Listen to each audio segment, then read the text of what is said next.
Husband सहित आपण physical किंबा सेक्सुअल इंटरकोर्स रखिले भाजिनाल ब्लीडिंग होउछि कि बिना कारण रे भाजिनाल ब्लीडिंग होउछि कि भाजिनाल डिस्चार्ज दुर्गंध होउछि कि जदि ए सब समस्या आपण सहित घटुछि आपण को सर्वाइकल कैंसर होई पारे। ए वीडियो को आपण प्रथमरु शेष पर्यंत देखंतु आपणकर ए रोग को कंप्लीटली दूर करंतु।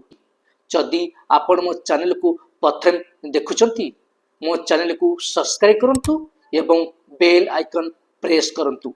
आपण को प्रथम हेल्थ रिलेटेड वीडियो आपण पाखरे पहुंच परिबो। प्रथम जानिबा सर्वाइकल कैंसर कौन। सर्वाइकल कैंसर मुख्यतः सर्विस तलु होइथाय। एहा तलु भाजिनाल ब्लीडिंग होइथाय। एहा मुख्यतः एचपी भाइरस इन्फेक्शन कारण होइथाय। एचपीवी मीन्स कौन। HPV human papilloma virus. चलतु जानिबा सर्वाइकल कैंसर कहीं होइथाय। सर्वाइकल कैंसर को आमे संपूर्ण भावे ठीक करि परिबा। चलतु जानिबा सर्वाइकल कैंसर कहीं हुए। एहार प्रथम कारण कौन। एहार प्रथम कारण होची सेक्सुअल इंटरकोर्स जदि आपण कम बयस रु करूछंती। द्वितीय कारण जदि आपण प्रॉपर हाइजीन मेंटेन करूनांती। जदि आपण प्राइवेट पार्ट को ठीक से सफा सुतर न रखुचंती। तृतीय कारण जदि आपण बहुत थर एवं अधिक थर प्रेग्नेंसी होउचंती। चतुर्थ कारण जदि आपण धूमपान करूचंती। पंचम कारण जदि आपण बहुत थर एवं अधिक समय पर्यंत कॉन्ट्रासेप्टिव पिल व्यवहार करूचंती। 6 नंबर कारण जदि आपणकर रोग प्रतिरोधक शक्ति दुर्बल अछि किंबा आपणक इम्यूनिटी सिस्टम दुर्बल अछि ताहाले आपणकु सर्वाइकल कैंसर होई पारे।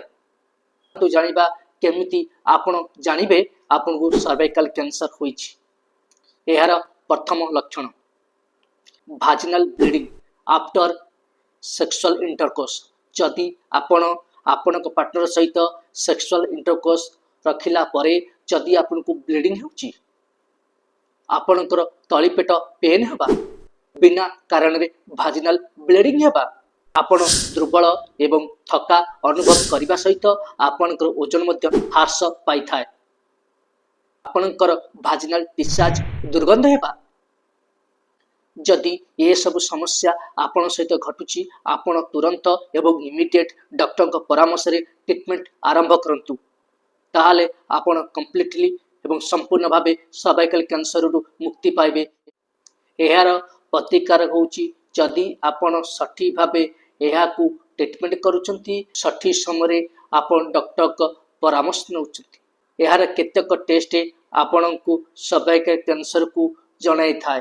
जेमती आपण पॉप स्मीयर टेस्ट करंतु, एचपीवी टेस्ट करंतु, कल्पोस्कोपी करंतु एवं ता सहित बायोप्सी करंतु। बायोप्सी होची एक टेस्ट जो टेस्ट आपण को सर्वाइकल कैंसर होईची कि नहीं एक कन्फर्मेटिव टेस्ट दे रिजल्ट दे थाए जाकि आपण माने संपूर्ण भावे जानि परिबे आपण को सर्वाइकल कैंसर होईची कि नहीं। चलंतु जानिबा कौन कले आपण को भविष्य रे सर्वाइकल कैंसर हेबो नहीं। आपण एचपीवी वैक्सीन नियंतु। ह्यूमन पपिलोमा भाइरस वैक्सीन सठिक समय नियंतु। आपण धूमपान रु दूरे रुहंतु। प्राइवेट एरिया को हाइजीन मेंटेन रखंतु।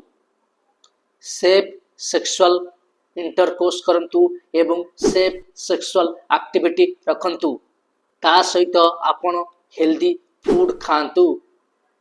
जेमती सबुज पनीपरिबा खाइबा सहित आपण ठीक रेस्ट नियंतु एवं संपूर्ण निद्रा नियंतु। जदि आपण को कौनसी संदेह होची आपण को डॉक्टर को परामर्श रे पॉप स्मीयर टेस्ट करंतु। ए सब कार्य जदि आपण सठिक भावे करूचंती आपण भविष्य रे केबे भी सर्वाइकल कैंसर हेबो नाही। जदि आपनको ये वीडियो किछि मात्रे सहायक होइथाय ताले वीडियो को लाइक करंतु, कमेंट करंतु एवं सब्सक्राइब करंतु। रहुछि धन्यवाद।